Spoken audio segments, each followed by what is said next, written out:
Welcome to the Umbrella Chronicles. I cannot believe it's taken this long to do a Resident Evil related video for the channel. Well, except that one. Resident Evil The Umbrella Chronicles was something that I had been foaming at the mouth for ever since Nintendo, or in this case Reggie Fils-Aimé, had first announced the Wii back at E3 in 2006. I mean, this console was sold on a lot of possibilities, and using the Wiimote as a gun was right up there along with leaping over couches and making weird jerking motions in front of your friends and extended family. And I mean, what better series to try that kind of formula out than Resident Evil? Okay, fair. But while there was initial fear that Capcom's latest attempt at a Resident Evil themed FPS would end up being just another hole dug in the franchise graveyard, Resident Evil The Umbrella Chronicles ended up being anything but. So let's put on our sunglasses at night, stock up on some green herbs, and check out Capcom's first attempt at an original Resident Evil game for the Nintendo Wii.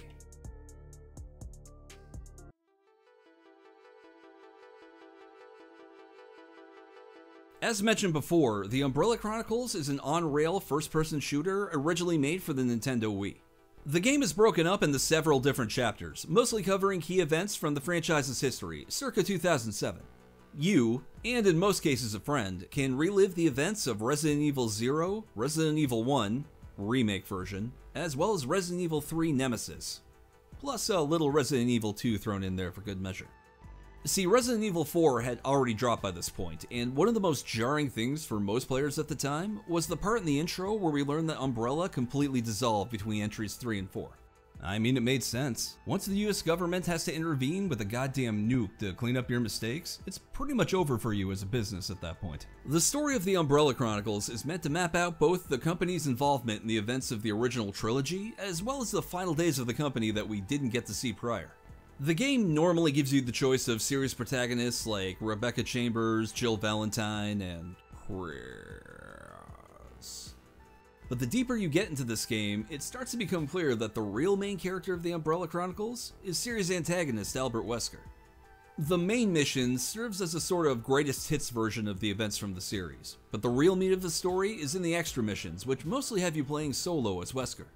All the way from human to whatever the hell he becomes later on, we get to see it all for the first time through the eyes of the villain. But story aside, let's not forget, Resident Evil is a survival horror franchise first and foremost. So let's take a closer look at the gameplay and see if it makes the story worth sitting through. Fine, we'll worry about that later. For now, we better get to safety.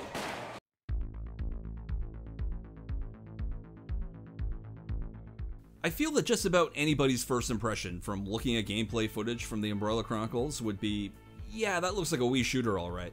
And in terms of basic game interface, yeah, that would be fair.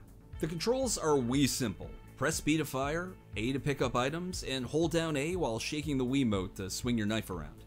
You can also give the Wiimote a quick shake to reload. It'll even give a nice little reload sound through the speaker, which was a crazy nice touch. And if you got a nunchuck, you can use it to switch weapons with the press of the C button. Although pressing down arrow on the Wiimote also does this as well. You can also use the nunchuck's analog stick to look around a little in each direction. This really helps with aiming at certain enemies, as well as catching extra power-ups and secrets you might otherwise miss along the way. Like, the controls in the gameplay are fairly simple, but very early on, you'll start to figure out just how much replay value this game truly has. You'll first select a chapter, stage, character, and starting weapon from the main menu. Each stage is fully on rails, leaving you really only having to aim and shoot, as well as pick up some occasional items, weapons, ammos, and other secrets along the way, as well as some QuickTime events for good measure. Your main weapon will always be your trusty handgun, which is less powerful but has infinite ammo. It's not the ideal choice, especially in larger crowds of enemies, but if you can master that aim well enough to get those crit shots off consistently, you can still do a lot of damage both to regular enemies and the bosses. The secondary weapon is limited on ammo, but more can be found and picked up along the way. Some are in plain sight, while others are hidden behind breakable items. Now, on that initial run, your first instinct is probably going to be to just stay alert, take in the game's dreary atmosphere, and not get caught by any surprise enemies.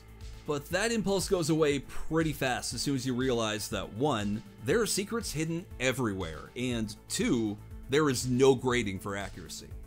So you don't have to worry about a low rank at the end of a stage just because you decided to spray and pray. especially if you use the handgun to save your ammo for the big crowds and bosses.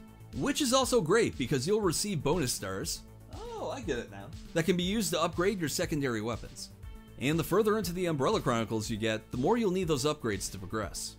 There are several stages and other secrets that are completely dependent on getting certain end ranks on certain stages.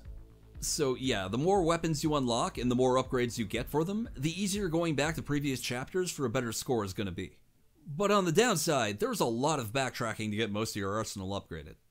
Each weapon can only be upgraded 3 times, once for ammo, capacity, and lastly damage. You'll also unlock other weapons along the way, like the grenade and rocket launchers and the Magnum, but at bare minimum, you'll absolutely want at least a fully upgraded shotgun and an automatic weapon.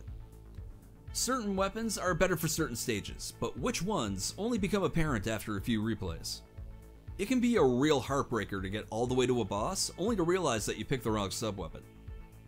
Which brings me to this that we have up on the screen right now. This part here was the part that used to play the mind games with me the absolute most. And I'm not talking about the undead bioweapons.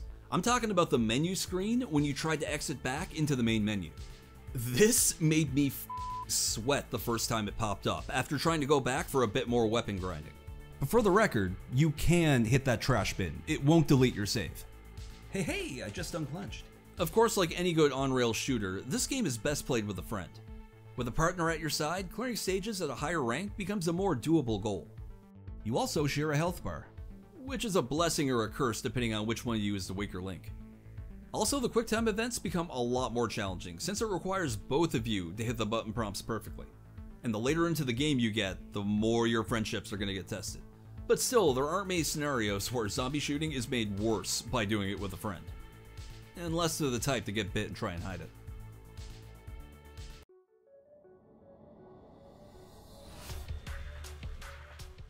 I feel the most important thing to consider about the presentation on this game is that it's a Wii shooter. Which, yeah, duh, but consider it in context. The Wii was not the graphical powerhouse of that generation, particularly when put against similar ports on the PS3 and Xbox 360 at the time. So with all that put up front, the game looks fine. Plus, as mentioned earlier, the game supports the built-in speaker in the Wii mode, so we also get cool sound effects like gunshots and reload noises to help add to the immersion. Visually, this game is made for an anamorphic view, meaning that we at least get a widescreen presentation, provided you own your own set of Wii component cables. The visual style takes from that mid-2000s era of Resident Evil, meaning the remake era, i.e. the GameCube era, so nothing feels out of place or compromised on the Wii.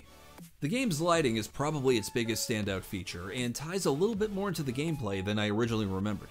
Like I mentioned earlier, there are hidden secrets everywhere, and a lot of them are hiding behind your sources of light. Lamps, candles, fluorescent lights, all of it can be shot, which might net you a secret, but will absolutely make it harder to see in the process. Not as big of an issue if you're moving on rails, but it definitely makes aiming harder than it needs to be.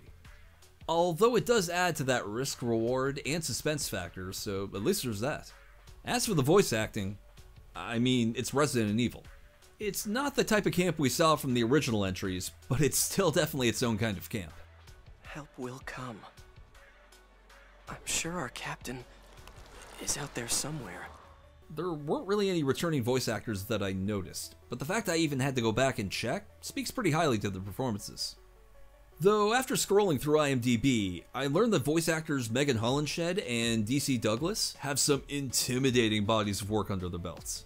Also, they had Johnny Young Bosch in this thing playing Brad I Got Faced by the Nemesis Vickers. Crazy. But none of these performances feel out of place. All in all, this looks and sounds like a goddamn Resident Evil game. Even the part where you can't see shit because of the rain.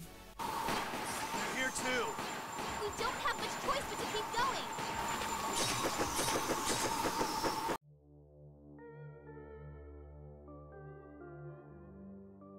Resident Evil: The Umbrella Chronicles is one of those titles that I'm really happy made it to a console like the Wii back in the day. Like, this was the kind of gaming experience I had envisioned when the Wii was first announced to the world. It's a shooter that's simple in its gameplay, makes great use of the Wiimote's selling features, and still has more things under the hood to keep you coming back beyond a single run-through. It was a game worth owning, not just renting. Nowadays, there aren't a great deal of options to try this one out, but it's still doable. There was a PS3 release of this game that came bundled with its sequel, The Darkside Chronicles, which is a game I'll probably have to cover on here at some point. That version had a few extra features like HD visuals and compatibility with the PS3's own version of the Wiimote, PlayStation Move. But more likely than not, I think most people probably gave this game a shot via the Wii version. Unless you currently own the game and console though, you're probably looking at somewhere like eBay or a used game store if you want to own your own copy. I actually got this one from my buddy Mark, who is probably shaking his head if he's been watching this because of all the secrets I missed. Sorry, buddy. What are these things?